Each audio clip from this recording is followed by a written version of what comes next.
Semakin gencar manuver Ketua Umum Gerindra Prabowo Subianto bertemu para Ketua Umum Parpol usai mencuat wacana koalisi besar. Pertanyaannya kemana arahnya? Kita akan bahas ini bersama Direktur Eksekutif Indikator Politik Indonesia Burhanuddin Muhtadi dan juru bicara Prabowo Subianto Dhanil Anzar Simanjuntak. Mas Burhan, Bang Dhanil, selamat sore, apa kabar semuanya? Selamat sore, Sore, Mas. Terima kasih sudah Assalamualaikum. bergabung bersama kami. Waalaikumsalam warahmatullahi Waalaikumsalam. wabarakatuh. Manuver mengarah ke untuk menjalin koalisi besar nih ya Bang Daniel. Kekuatan mana yang mungkin akan dihitung dan harus dihadapi? Oposisi kah? Pertama, Mas, begini, mungkin kalimat yang paling tepat itu bukan koalisi besar, tapi koalisi kebangsaan. Mhm. Ini agak apa? Ini agaknya lebih tepat untuk menggambarkan bahwasannya Pak Prabowo Subianto memiliki komitmen untuk merajut kebangsaan yang lebih baik. Jadi semua komponen diajak bekerja sama, diajak bersama-sama merajut persatuan, bekerja sama untuk kepentingan Indonesia yang lebih besar.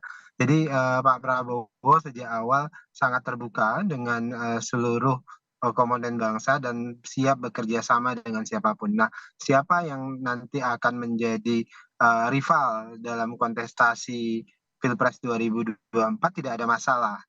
Yang selama itu semuanya berkomitmen untuk menjaga kohesivitas sosial dan politik kita. Jangan sampai kemudian akibat pilpres kemudian kita bercerai-berai, kemudian ada dendam politik, ada benci politik dan sebagainya.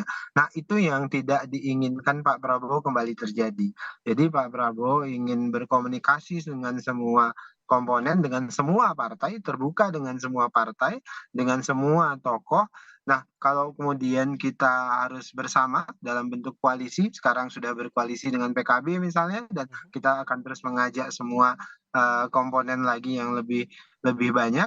Nah, kalaupun harus bersama, kita bekerja bersama, apa namanya, bersaing dan memastikan menang Pilpres 2024. Nah, Termasuk yang terbaru ini kan pertemuannya ya, dengan PAN nih. kalaupun harus berbeda, Hasilnya apa tuh ya Mas kita dengan pertemuan PAN komunikasi ini? dengan baik. Yang jelas, dengan PAN kan kami sudah punya hubungan yang lama sekali. PAN selama ini sudah mendukung Pak Prabowo dalam 2 kali pilpres. Di 10 tahun belakangan hubungannya sangat baik dan sudah ada chemistry yang kuat dengan Partai Amanat Nasional. Tadi Pak Jul juga menyampaikan, Pak Jul menggunakan istilah itu, kita ingin mendorong koalisi kebangsaan, merajut benang-benang persatuan menuju kompetisi di 2024 nanti. Jadi pada prinsipnya Pak Prabowo sangat welcoming dengan PAN, apalagi sudah punya chemistry yang baik. Pun demikian tadi disampaikan oleh Pak Jul, dan kita akan terus melakukan proses komunikasi politik dengan PAN dan dengan teman-teman KIB, itu akan diintenskan komunikasi-komunikasi politiknya. Pun demikian misalnya kita akan terus berkomunikasi dengan PDI Perjuangan dan partai-partai yang lain. Begitu, Mas. Oke, kalau Mas Burhan melihat dinamika politik yang berjalan untuk membangun koalisi kebangsaan ini gimana nih?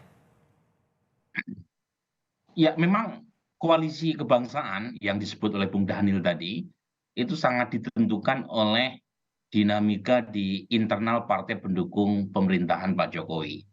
Jadi kalau misalnya kita lihat, sebelumnya kan sudah ada Nasdem yang kemudian tanda kutip mengeksklusi diri dengan membangun koalisi dengan 2 partai oposisi. Nah, sekarang pertanyaannya kemana 6 partai pendukung partai pemerintah yang lain dalam berlabuh di 2024. Hmm. Nah, sejauh ini sebelum ada insiden terkait dengan kegagalan Indonesia sebagai tuan rumah Piala Dunia, itu 6 partai tadi secara di atas kertas ada 3 potensi munculnya poros koalisi. Yang pertama adalah koalisi kebangkitan Indonesia Raya, antara Gerindra dan PKB, kemudian koalisi Indonesia Bersatu, Golkar, P3 dan PAN, dan terakhir adalah PDI Perjuangan sendiri yang secara di atas kertas punya boarding pass untuk bisa maju. Tetapi setelah terjadinya kegagalan Indonesia sebagai tuan rumah Piala U20 dan publik sebagian menganggap kesalahan itu ada di 2 kader PDI Perjuangan, konstelasinya agak berubah. Jadi ada tendensi koalisi Indonesia Bersatu dan Indonesia Raya Bersatu yang diinisiasi oleh Partai Amanat Nasional yang menjadi tuan rumah persis setelah insiden tadi. dan kebetulan Pak Jokowi hadir. Jadi kalau kita runut sebenarnya arahnya ke situ. Nah, pertanyaannya adalah kalau KIB dan Koalisi Indonesia Raya Bersatu, kemana PD Perjuangan? Karena Oke. bagaimanapun PD Perjuangan punya kursi cukup.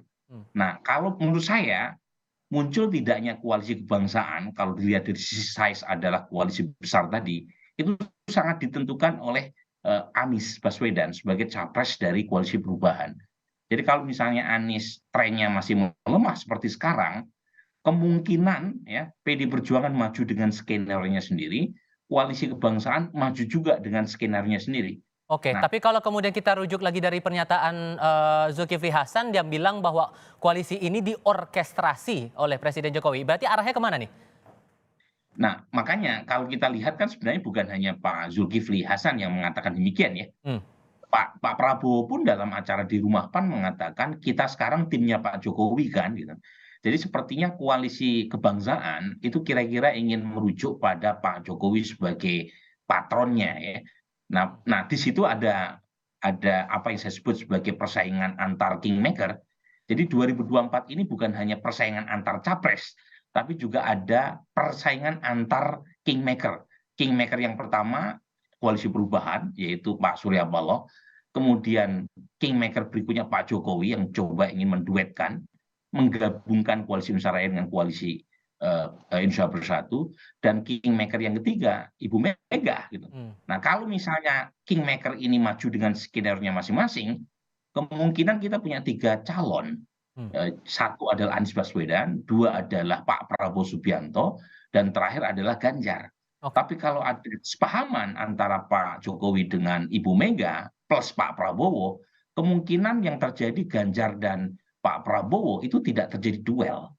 Jangan-jangan duet gitu ya. Pak Prabowo bisa nomor sebagai capresnya, Pak Ganjar sebagai cawapresnya, atau sebaliknya tergantung hasil survei Baik. yang mengatakan siapa yang paling berpeluang gitu. Kompetisi antar kingmaker nih, bahkan bisa saja duet nih, Bang Daniel, komentar ya?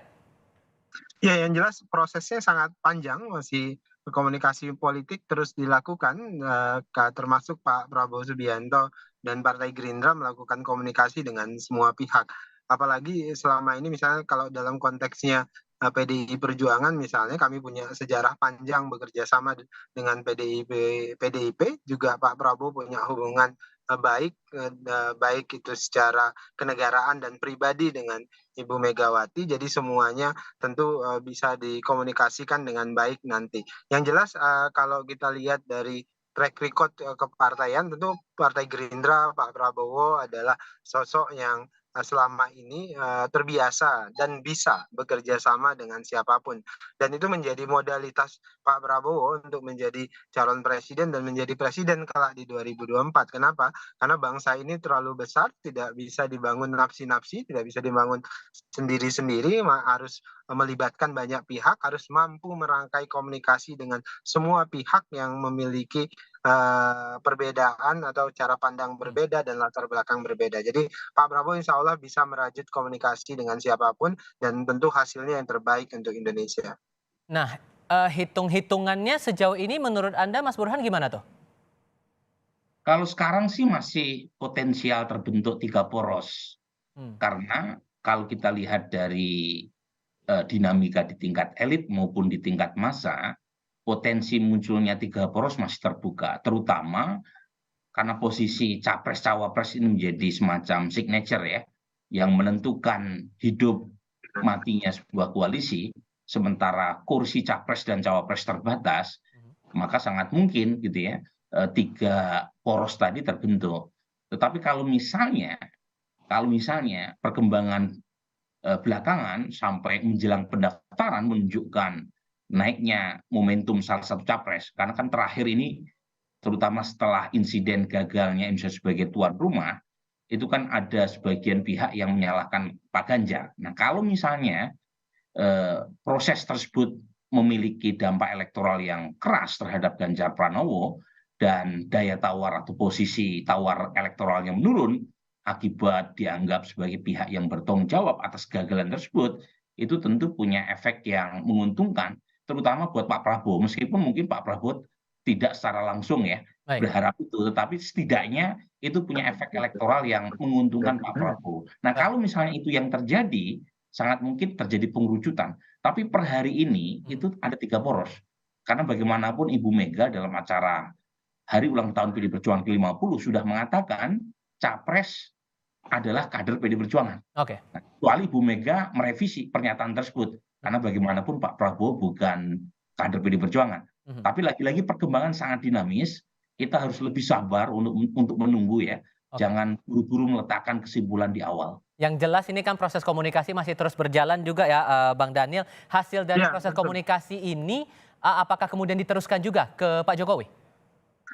Yang jelas komunikasi akan terus kami lakukan ya. Nah, Pak Prabowo tentu dalam posisi beliau sebagai anak buah Pak Jokowi di kabinet, tentu beliau harus tetap berkomunikasi dengan Pak Jokowi. Karena perlu saya catat, perlu Anda catat juga Mas, sejak awal ketika Pak Prabowo memutuskan akan bertarung dan ikut di kompetisi 2024, Pak Prabowo juga meminta pertimbangan Pak Jokowi, karena Pak Jokowi adalah presiden dan Pak Prabowo adalah menteri beliau. Semua aktivitas politik yang harus dilakukan oleh Pak Prabowo pasti berdampak terhadap kinerja di kabinet. Nah, Pak Prabowo tentu adabnya izin dengan presiden. Jadi yang jelas semua komunikasi politik dan proses komunikasi politik juga tentu akan didiskusikan dengan Pak Presiden Jokowi sebagai orang yang sebutlah dituakan dalam tanda kutip dalam konteks ini sebagai presiden. Begitu, Mas. Jadi hasil-hasil pertemuan dikomunikasikan ke Pak Jokowi. Sebetulnya posisi dari Pak Jokowi ini seperti apa, Pak, Bang Daniel? Ya, Pak, sederhana sebenarnya Pak Jokowi adalah presiden. Dalam hal ini orang yang punya pengalaman panjang menang pemilu 2 kali, dan Pak Prabowo nyebutnya secara kenegarawan, Pak Jokowi ya memberikan banyak pembelajaran bagi Pak Prabowo, dan Pak Prabowo tentu akan banyak belajar dengan beliau. Itu pertama. Kemudian kedua ya tentu tadi yang saya sebutkan di awal, ini untuk memastikan ya kinerja beliau sebagai anggota kabinet itu tidak terganggu, dan Pak Jokowi juga berkenan terkait dengan langkah-langkah politik Pak Prabowo di luar kabinet. Kira-kira begitu. Oke, sekarang juga jadi hitung-hitungannya nih Mas Burhan adalah masalah capresnya siapa kalau kemudian koalisi ini betul-betul terjadi. Kita lihat dari beberapa partai ini kan, dari Gerindra mengusung Prabowo Subianto, dari Golkar Erlangga Hartarto, begitu juga untuk partai yang lain. Bakal sulit nggak sih menurut Anda untuk mencari baca presnya ini nanti kalau koalisi ini betul-betul terbentuk? Saya kira politisi punya banyak kesepakatan untuk mencari konsensus, untuk mencari titik temu. Dan titik temunya biasanya 2 hal. Pertama adalah ukuran partai politik. Nah, biasanya berdasarkan hasil pemilu 2019, pemilu sebelumnya, seberapa besar kursi yang diperoleh oleh partai yang bersangkutan di DPR. Yang kedua adalah elektabilitas personal. Nah, kalau dari sisi elektabilitas partai, PDI Perjuangan paling tinggi. Karena dia pemenang pemilu, bukan hanya 2019, tapi juga 2014. Nah, yang berikutnya, di antara partai pendukung pemerintah yang masuk di kategori partai double digit adalah Gerindra dan Golkar. Kurang lebih kekuatannya mirip. Nah, yang terakhir tentu ya masuk di prioritas ketiga, yang perolehannya di bawah 10%. Nah, maka dari itu, dari partai pendukung pemerintah ada 3 partai yang memiliki semacam privilege karena kekuatan kursi di 2019 yang relatif besar. PDIP, kemudian Gerindra dan Golkar. Nah, kedua ukurannya adalah elektabilitas calon presiden yang diusung oleh 3 partai ini. Nah, PDI Perjuangan belum mengusulkan apakah Mbak Puan ataukah Ganjar Pranowo. Tapi kalau misalnya Ganjar Pranowo yang dipropos, ya tentu Ganjar punya nilai tawar dari sisi elektabilitas sebelum ada insiden kegagalan misalnya sebagai tuan rumah. Nah, yang berikutnya adalah Pak Prabowo. Nah, Pak Prabowo elektabilitasnya dalam 2-3 bulan terakhir kembali kompetitif, menyalip Anies Baswedan dan trennya naik, terutama dilihat dari basis pendukung Pak Jokowi yang makin bertambah. Nah, yang dari sisi ini pula Airlangga agak kurang tuh posisi tawarnya, karena elektabilitasnya sebagai capres sangat tidak kompetitif. Oke. Kemudian, tetapi partainya besar. Nah, maka pada titik itu setidaknya mungkin, Golkar masih bisa berharap untuk membicarakan kursi pendamping ya, cawapres ya, di koalisi kebangsaan yang mau didiskusikan itu. Baik, terakhir Bang Daniel, plan Ya. berikutnya nih, karena kan sudah terlihat nih bahwa Pak Prabowo menjadi penggeraknya, jadi motornya dari koalisi kebangsaan ini. Plan berikutnya setelah pertemuan dengan PAN apa lagi? Ya tentu setelah ini kita terus komunikasi ya, termasuk dengan seluruh, partai yang berkumpul di KIB. Jadi, kita akan melakukan komunikasi intens dengan, seluruh partai di KIB, tentu juga kita bicara dengan, PDIP, kita akan terus, berkomunikasi dengan PDIP dan Bu Mega dan juga tentu, bicara dengan PKB terus-menerus. Jadi tadi saya sebutkan proses komunikasi terus dirajut oleh Pak, Prabowo dalam hal ini. Baik, Bang Daniel dan Mas Burhan, terima kasih sudah berdiskusi bersama Kompas TV hari ini. Sehat selalu untuk Anda berdua. Selamat sore. Terima Sama-sama, kasih, sampai assalamualaikum. ketemu. Waalaikumsalam warahmatullahi wabarakatuh.